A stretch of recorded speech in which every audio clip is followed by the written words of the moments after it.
Well, good morning and welcome to Elevenses with Kevin Williams here of Survival Skills Rider Training. It's a reasonably nice sunny morning here in London. It's 14th of October, so we're well into autumn now. Right, we've got quite a lot to get through today. We're going to be looking at some Orca rubber cycle lane markers, and that appear to have been involved in a fatal motorcycle crash here in London. We'll be talking about Norway and the removal there of bacon slicer metal rope barriers. Pop-up COVID lanes in Euston look set to go. Noise cameras in Kensington have gone live, and an old story, but a good one. MV Augusta donated a COVID-19 testing machine to an Italian hospital. And we'll finish up with a look at some better biking skills and how we can keep riding skills fresh, whatever the season. So grab yourself a bit brew, sit yourself down and stay with me for the next 15 or 20 minutes. So, right, okay, what's the first story then? Well, Orca and Armadillo rubber blocks are placed on the edges of cycle lanes. And the idea of these things is that they deter other vehicles from entering those cycle lanes. And over the years, they've become a reasonably familiar sight on our roads. And the basic function is that they are designed to give some cyclists, whilst in that cycle lane, some extra protection that a painted line simply can't offer. But not surprisingly, they've long been viewed with deep suspicion by motorcyclists who, not surprisingly, fear the consequences of hitting one with our wheels. So why use them at all? Why not just build the cycle lane behind a curb or widen the footpath? Well, the idea is that the fact that the blocks have gaps between them allows cyclists to leave or to join the cycle lane easily. For example, if they want to turn right or they're coming out of a side turning. But it also allows cycles and pedestrians to be kept segregated, something you can't do if you simply put the cycle lane on the pavement. But now it seems that these Orcas, which are the more extreme of the two systems, may have been involved in a fatal motorcycle crash. The motorcycle involved was being ridden to work by PC Chris Miller, age 35, and the crash happened on Tuesday, September the 15th, so a month ago, at 5 a.m. And the incident occurred on the Woodbridge New Road, which is in Redbridge, over in East London. Now, as usual, details about the crash are pretty hard to come by. The police themselves are appealing for dashcam footage.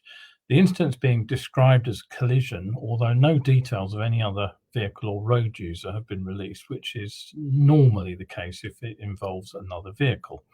PC Miller himself has been described as a motorcycle enthusiast. So what are these Orcas all about? Well, let me just set up the screen share again. I completely forgot to do that while I was introducing you, and just show you what it is that we are talking about. Those are the Orcas there in the middle of the picture. And this photo appeared online and is stated to be where the crash happened. And it was posted with a comment to the effect that totally unpainted and unmarked cycle lane separation humps hurriedly painted the day after a police motorcyclist hit them in the dark at 5 a.m. and was killed.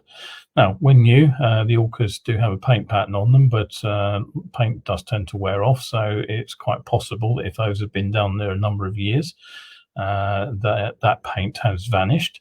As far as I know from the consultation document, which I dug out, they were likely to have gone in sometime in 2015 or thereabouts. So I'm afraid that's all I can tell you at the moment, but I do know that MAG are aware of the crash, and I'll be interested to see if there is a follow-up on this. If I do hear any more, I will come back to you on it, but it's often hard to get details of the police investigations that happen into fatal crashes. They're very rarely reported in any detail. Okay, so moving on from the Orca barriers, what else do we have? Well, we have news from Norway that another form of barrier system that motorcyclists view with deep suspicion is being removed.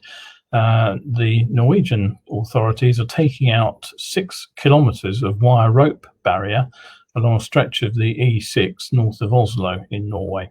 Now, wire rope barriers, they began to appear in the early 1990s in a number of countries, including the UK, but they've always been viewed with deep suspicion by motorcyclists.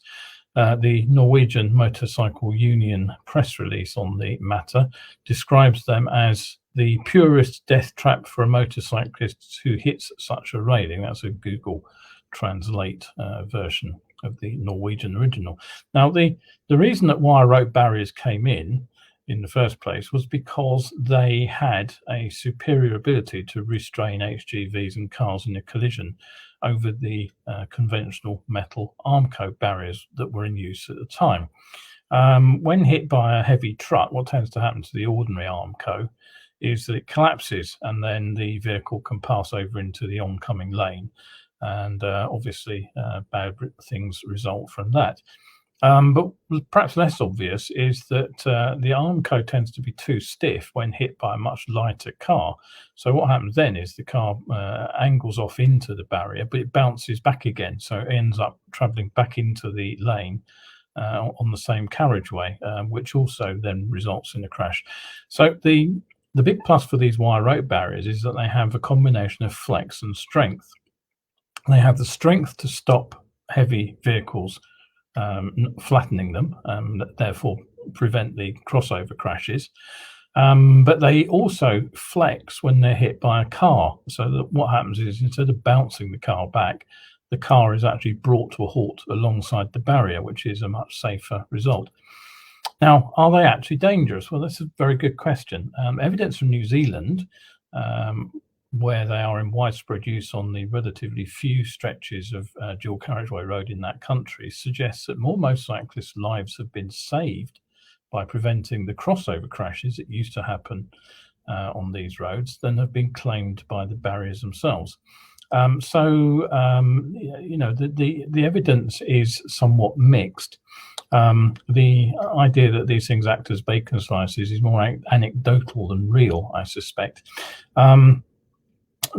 However, the NMCU delivered a comprehensive consultation response to the Norwegian authorities, where they claimed that these railings are more dangerous for motorcyclists, and that there are alternatives to these wire barriers, and that the reintroduction of wire barriers, would not provide any documented benefits, either financial, practical, or traffic safety.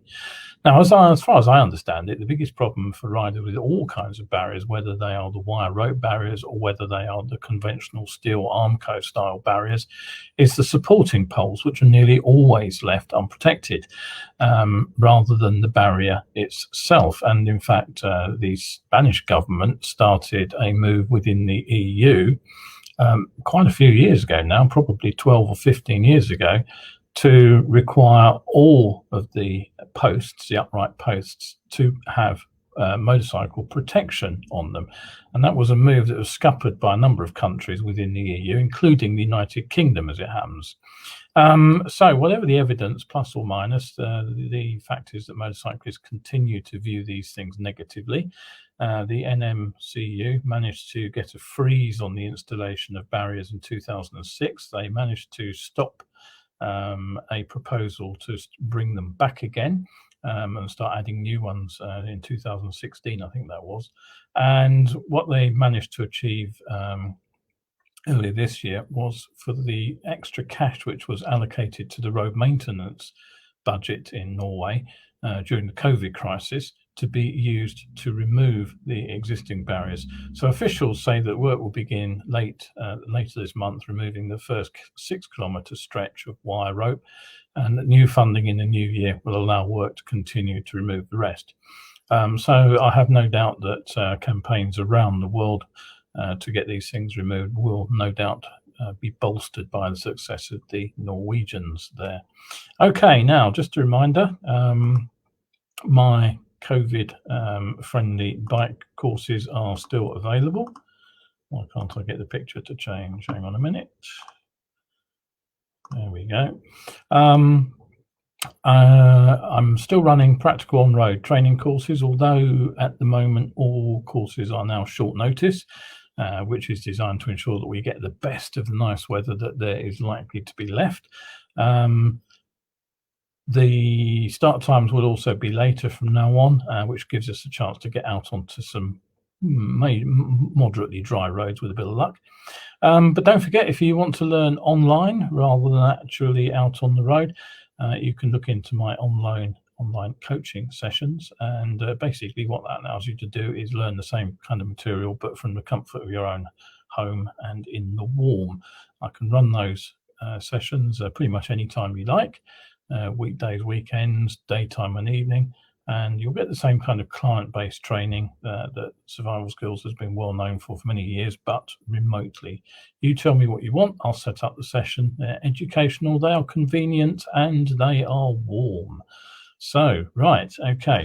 What else to tell you? Well, still to come, I've got noise meters to come up. We've got an item on the bus lanes around London, well, cycle lanes rather, I should say. And then finally, I've got something from MV Augusta about donating a COVID testing machine. And we've got some better biking tips. So still plenty to come on the show. Right, okay, what's next? The pop-up cycle lanes. Yeah, now, again, London we're talking here. Euston Road, they put in 2 cycle lanes, which basically involve removing 1 vehicle lane in each direction and imposing a 20-mile-per-hour speed limit on the rest. These COVID pop-up lanes could be going within weeks. They were introduced as a sort of flagship measure by the Mayor, Sadiq Khan. They're about 2/3 of a mile long, and they were designed to encourage active travel with a shift to cycling rather than getting back into cars as the capital emerged from the first wave of the coronavirus pandemic. At the time, Mr. Khan said he was delighted that the cycle lanes were being installed in Euston Road as part of the TfL's Street Space Initiative. However, the route happens to be one of London's busiest roads. It not only carries commuter traffic, of course, but it also carries a significant amount of freight traffic, as well as many bus routes which go around the outside of the London congestion zone. Predictably, with cycling being impractical for many commuter journeys, and certainly impractical for freight transport, the easing of lockdown saw the return of vehicle traffic, and reduction in the road space has significantly worsened traffic flow along what is already a congested main route. So TfL Commissioner Andy Byford told the London Assembly just the other day, we're going to take the bike lanes out. There are rumours that this sudden switch is mostly because congestion has caused significant disruption to the bus services along the road. There's a secondary factor that the route seemingly has failed to attract significant numbers of cyclists, which perhaps isn't so surprising as it's a ring route rather than offering direct access in and out of central London. And Mr. Byford said that cyclists were able to use an adjacent route, which is sort of a mostly segregated route that already exists through Tavistock Place, which actually runs parallel to the Euston Road. So a TfL spokesman said all the street space measures have been put in as temporary measures. We constantly review any changes to the road network to make sure they're achieving their aims and benefiting as many people as possible. And he said that whilst the street space program has played a significant role in the increase in cycling since the pandemic began, it is under review.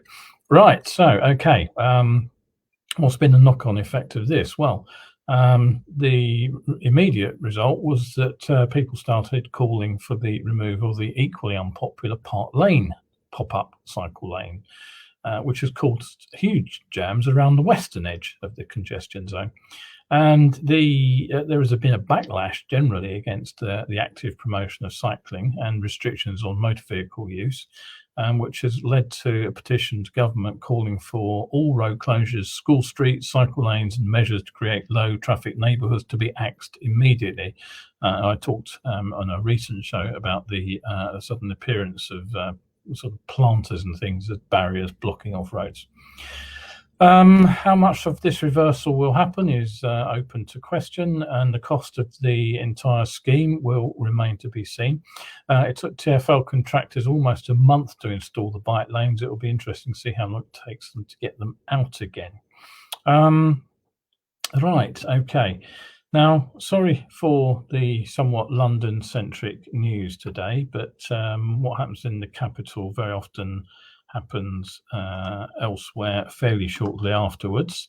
So have a look at this little device.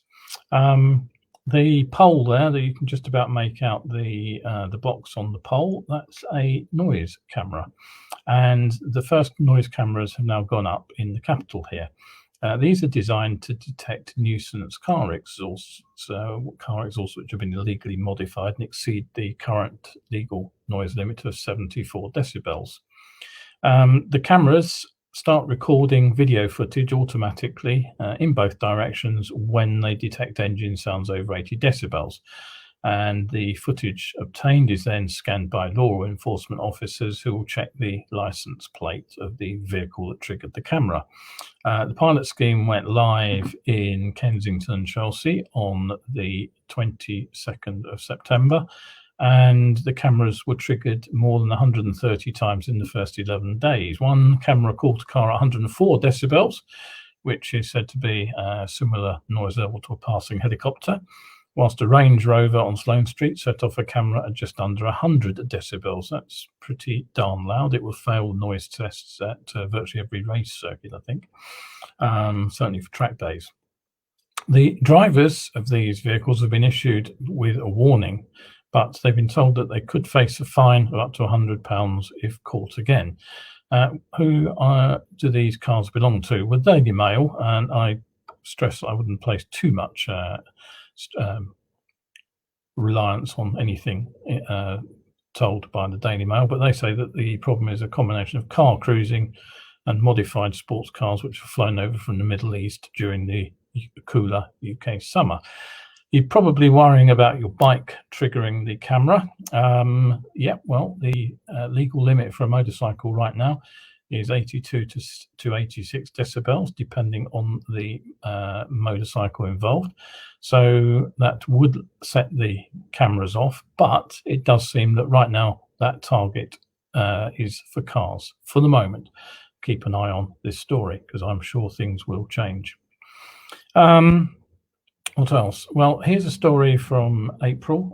I've only just seen it, but having had a quick search around, it didn't seem to get much press space when it happened. So I felt it was worth sharing, even though it's rather out of date now. MV Agusta, the Italian bike manufacturer, donated a sophisticated coronavirus testing machine to a Varese hospital back in April. The machine's able to process 96 swabs in half an hour. It's designed by and produced by British Thermo Fisher Scientific. And the idea, obviously, of a testing machine is to help identify people with COVID-19. On a longer term basis, the machine's not specifically dedicated to COVID, so it would improve the hospital's diagnostic capabilities in an entire virology field. And the cooperation with MV there stems from a work with a local charity who started raising funds back in March. So one bit of good news and one positive piece of input from the motorcycle industry into the coronavirus crisis. And I'm just going to round off now with a bit of better biking, my today's tip. For the last 2 weeks, if you head over to my Facebook page, you'll see that the Tips on Tuesday series have been about practice, and I'll be expanding on that topic over the next 3 weeks as well to make a sort of comprehensive overview of why we need to practice, what we need to practice, but also how we need to practice. And the idea is not to just to give useful tips for us up here in the Northern Hemisphere, to people who may be putting the bike away for winter and make them think about what they need to do next year. But it's also hopefully of use to anybody who's viewing from or reading these tips from the Antipodes, particularly New Zealand, of course, where they will be bringing bikes out of hibernation right about now. This is when their riding season starts down there. But perhaps not surprisingly, a couple of responses I got were of but I ride all year round type, and one implied seasons don't apply to me. But have a think about that for a moment. Is the weather the same all year round, even if you ride all year round? Of course it isn't. Even in places where the climate's much the same all year, like where my brother is lucky enough to live in LA, the weather does change. And here, of course, in the UK, we have winter, we have summer, and they've got very, very different riding conditions. Even if they do morph into each other through spring and autumn, the weather can change, the seasons can change very quickly indeed. Now, think back, it's not that long ago we were riding in hot, dry weather and worrying about dehydration. Yet just days later, it was lashing rain, gale force winds, and a significant drop in temperature. And even within a season, we can have very, very different weather. You get dry periods followed by storms.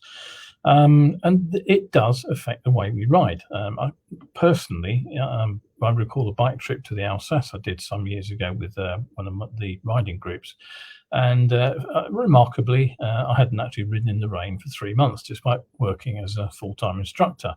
It had just been a very exceptionally dry spring, and the odd days it had rained, I happened not to be riding. So it was a bit like earlier this year, in fact. And the other factor involved was I was on my first wrong side of the road trip for a year. So predictably, the ride down was hot and dry, and then equally predictably, it rained overnight and the first morning. So our first group ride out was in the wet. Now, I can remember this very, very clearly indeed. We'd only gone about a mile from the hotel when we crossed a narrow bridge over a stream, and it was led onto and off again via a pair of really sharp right-angle bends. And as I tipped into the very first of those corners, I had what felt like a huge slide. It probably wasn't anything very much, but as I hadn't ridden in the wet 3 months, it felt big. The result, I stiffened up. And for the rest of the morning, I basically did everything that I tell my trainees not to do when they're out on a ride on a twisty road. I was stiff with my arms. I wasn't bracing properly on the bike. I wasn't looking into corners well. I was looking down at the road surface, over-focused on what was under the wheel rather than what was coming next. I was tentative with the brakes and the steering, which meant I was rolling into corners on closed throttles, and that meant I was turning in too early, running wide on the exit. Everything that I say constitutes bad riding on corners, and that is everything we need to avoid. Generally, I was riding like a plank.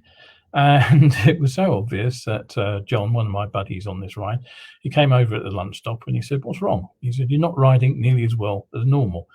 He was polite. I was riding really, really badly. In fact, I was actually hating the ride. It was so awful that I was really seriously tempted at that point to turn around, miss out on the second half of the day and go back to the hotel. But that would have been daft because I knew I can ride much better than that. So it was just a case of recalibrating for the wet surfaces I hadn't ridden on for 3 years. So what I did was I used that lunch stop while everybody else was having a natter and something to eat. I went and sat on a bench, and I just got my head back in the right place by thinking mentally about what I was doing, identifying what I was getting wrong, and reviewing what I knew I should be doing instead. Basically, all the things I talk about positive upright deceleration, positive steering inputs, using the late turn, late apex line, and then positive throttle outputs on the way out of the corner, the point and squirt line, basically. So back out on the road, I went to the back of the group where I was out of the way of everybody else, and I could just concentrate on my own riding. And yeah, predictably, I was still a bit tight for the first few minutes because I was still, sort of concerned about what had happened in the morning. And I was still having to consciously think my way through my cornering.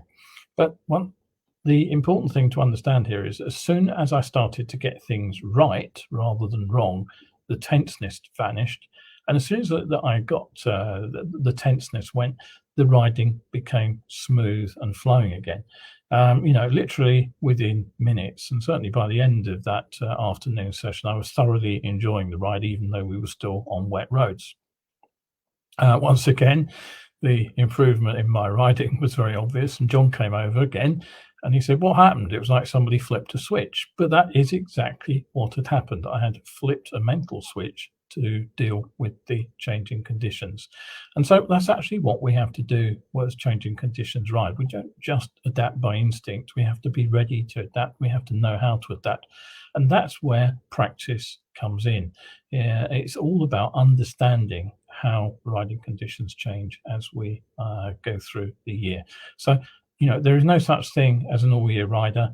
There is simply a rider who deals with a whole range of different riding conditions over the course of a year. So have a think about that, and have a think about how you can practice for the more difficult conditions, perhaps in the summer or autumn, so that you're ready to deal with them before they arrive, and so you don't basically make the mistake that I made on that ride, which is going in sort of mentally cold and not prepared to deal with a wet surface. All right, okay, so that brings us to the end of today's show. Don't forget that you can catch up with 11s at 11 on Wednesdays and Sundays. And if you want to catch up online, you can do it here after the show has gone live. It'll come up as a recording.